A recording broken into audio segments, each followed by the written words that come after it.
हो गया, मेरा बचपन का सपना पूरा हो गया, मतलब 2013 का। अब मैं भी किरीटो जैसा नर्व गियर को सर पे पहन के घुस सकता हूँ एसएओ की कमाल की वर्ल्ड पे और अपनी ये फालतू की जिंदगी को अलविदा कह सकता हूँ। इसलिए लिंक्स ऑन।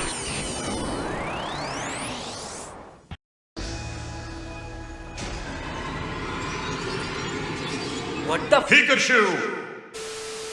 कैसे हो दोस्तों, स्वागत है एक एनिमे थ्योरी में। एनिमे नहीं बल्कि वीडियो गेम कहना सही रहेगा। हम आज एसएओ के बारे में बात करेंगे और टॉपिक तो आपको टाइटल में ही दिख रहा होगा। अगर आपको इसके बारे में नहीं पता तो जाओ एनिमे देख लो, बैठे क्यों हो।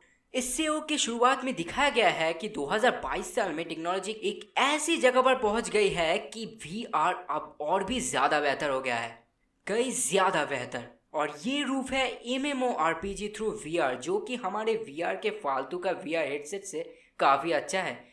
बहुत अच्छा। और इससे कहते हैं नर्व गियर, नर्व से डायरेक्टली कनेक्टेड। मरने की बात अब बहुत अच्छे से समझ आ रही है और लोग रिस्क लेकर इसे पहन भी रहे हैं। वाह, डॉग वॉक की बात याद आ गई। प्लॉट या उन सारी चीज़ों के बारे में मैं ज़्यादा बात नहीं करूँगा, बल्कि सीधा मैं एसएओ की गेम क्यों दुनिया का सबसे महंगा गेम होगा इस बारे में ही बात करने जा रहा हूँ। ओके, तो ले लो अपनी नर्व गियर और तैयार हो जाओ जिंदगी गंवाने के लिए, क्योंकि we're gonna full dive in this MMORPG world। Anime या गेम में कहीं भी ओरिजिनल एसएओ वर्ल्ड डेवलपमेंट या इस MMORPG को बनाने में कितना खर्चा हुआ है ये मेंशन नहीं किया गया है। लेकिन एसएओ एलिसिजेशन यानी वॉल्यूम 10 का चैप्टर 2 में ये कहा गया है कि कायाबा आकिहिको को एसएओ गेम डेवलपमेंट करने के लिए और नर्व गियर बनाने के लिए 100 मिलियन येन से भी ज़्यादा दिया गया है, जो यूएसडी में ओवर 1 मिलियन होता है और आईएनआर में मिनिमम करके अभी होता है 75 करोड़। और कायाबा आकिहिको को सिर्फ अकेला इतना दिया गया था। पर अगर बात करें इस गेम को डेवलपमेंट करने की तो आपको पता होना चाहिए कि कायाबा चाहे जितना भी जीनियस क्यों ना हो, अकेले इतना बड़ा डेवलपमेंट नहीं किया जा सकता। इसलिए ये साफ है कि वहाँ एक नहीं बल्कि कई सारे कायाबा आकिहिको की ज़रूरत पड़ती होगी। तो सोच लो, एक के लिए 75 करोड़, तो इन जैसों के अमाउंट अगर बढ़े तो क्या होगा। और ऐसा कहा गया है कि इस गेम का डेवलपमेंट 10 साल से हुआ है, तो सिर्फ एक कायाबा के लिए 750 करोड़ मुझे दे दे भाई। सच में इतना पैसा शायद बैंक में भी ना फिट हो। लेकिन अगर इस बारे में और जानना हो तो सच कहता हूँ यार, सिर्फ इन थोड़ी डिटेल से तो कुछ नहीं होगा ना। अगर हमें और भी जानना है तो हमें फिर से शुरू करना होगा। एक गेम डेवलपमेंट करने के लिए हमेशा बहुत सारी चीज़ों का ख्याल रखना पड़ता है, जैसे कि server maintaining specially for online games, graphics और एनिमेशन, प्रोग्रामिंग, यूज़र आईडीज़ और बहुत सारा चीज़। और इन सब के लिए अलग अलग पैसा। वाह, रिसेंट सारे फेमस आरपीजी गेम डेवलपमेंट से पता चलता है कि एनुअल खर्चा लगभग तो 1500 करोड़ होगा ही। पर यह अमाउंट सच में एसएओ डेवलपमेंट के सामने पानी की एक बूंद जैसा है। आपको समझ आ जाएगा कि मैं ऐसा क्यों कह रहा हूँ। जैसा मैंने कहा कि एक गेम डेवलपमेंट के लिए बहुत सारी चीज़ों को ध्यान में रखना होता है, like graphics, animation, level design, character, voice over for every character and many more. अगर इन चीज़ों का सही से पता लगाना है तो पहले हमें इस एसएओ वर्ल्ड का एरिया के बारे में जानना होगा। वैसे हम उतना कैलकुलेशन नहीं करने वाले, वरना ये समझाना काफ़ी मुश्किल हो जाएगा। पर एक यूट्यूबर जिसका नाम है मैटपैड, उसने कैलकुलेट करके बताया था कि पूरा आयन कार्ड का एरिया है ऑलमोस्ट 4000 स्क्वायर किलोमीटर। वो इतना बड़ा जगह एक गेम में, व्हाट द ये एरिया तो कुछ देश से भी ज़्यादा बड़ा है। तो और भी ज़्यादा कैलकुलेट करने से पता चलता है कि 100 फ्लोर के इस आयन कार्ड के हर फ्लोर एवरेज में जगह घेरता है around 40 square kilometre. Oh my God, समझ रहे हैं। और उल्फ्रम अल्फा से ये पता चलता है कि 41 स्क्वायर किलोमीटर होता है 7662 फुटबॉल फील्ड्स के इक्वल। और स्काईरम का टोटल एरिया था 37.1 स्क्वायर किलोमीटर।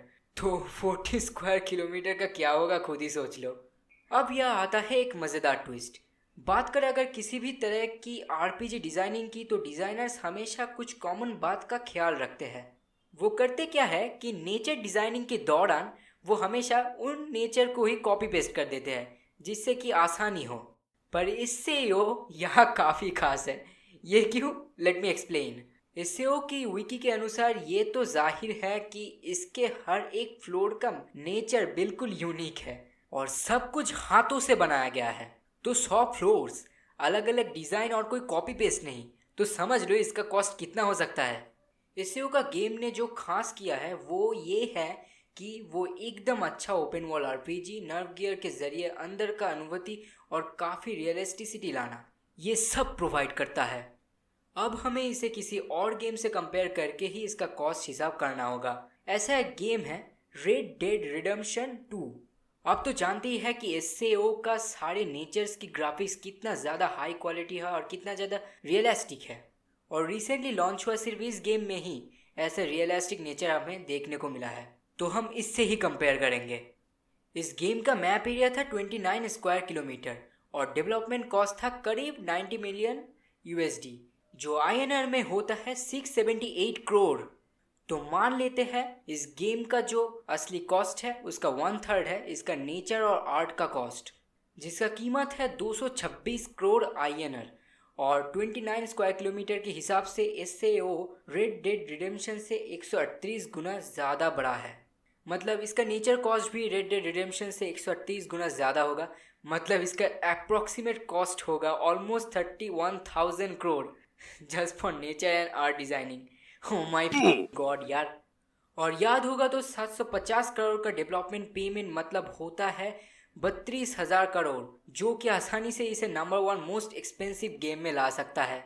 और ये GTA का 2000 करोड़ को भी छपा जाता है, जो रिसेंटली सबसे कॉस्टली है। पर अभी बात ख़त्म नहीं हुआ, क्योंकि ये सिर्फ डिज़ाइनिंग और आर्ट था। अभी आता है realistic sensory voicing advance build NPC, कुछ ऐसा एनपीसी जो अनुरूप इंसान जैसा हो, जस्ट लाइक यू ही, और काफ़ी सारे ऐसे और चीज़ों के लिए खर्चा और भी ज़्यादा है। लोकेशन के मुताबिक भी ये रेट अप डाउन होता है, जो हम कैलकुलेट नहीं कर सकते, पर डिस्ट्रीब्यूशन, एडवर्टाइजिंग और बाकी बहुत सारे काम के लिए भी तो पैसे की ज़रूरत होती है ना। मान लेते हैं कि वो 100 से 200 करोड़ होगा, जो 32,000 करोड़ को उतना ज़्यादा हिलाता नहीं। वेल, इसके बाद भी आता है उनका प्रॉफिट की बात। आपको तो पता ही है कि कोई न्यू कमिंग गेम का कीमत होता है $60, यानी कि लगभग 5,000 रुपया, और लगभग 64 मिलियन सेल होने के बाद ही उनका ये इन्वेस्टमेंट उसूल होगा। आपको तो याद ही होगा कि GTA 5 का सेल था 110 मिलियन से भी ज़्यादा, तो अगर एसएओ को भी प्रॉफिट चाहिए होगा तो 150 मिलियन से ज़्यादा तो सेल होना ही होगा, नहीं तो कंपनी डूब जाएगी। लेकिन ये सोचिए, एनुअल इन्वेस्टमेंट आके हुआ 32,000 करोड़। यार, अब समझ आता है कि पैसा उसूल ना होने के कारण ही आकियोको ने सबको मार डाला। पता है आप लोगों को अब लगेगा कि मैंने बहुत सारी गलती की है और बहुत सारी गलत बात भी बोली है, लेकिन हे, ये था बस एक थ्योरी, एक एनिमे थ्योरी, और एक थ्योरी में कुछ भी एग्जैक्ट या गलत नहीं होता।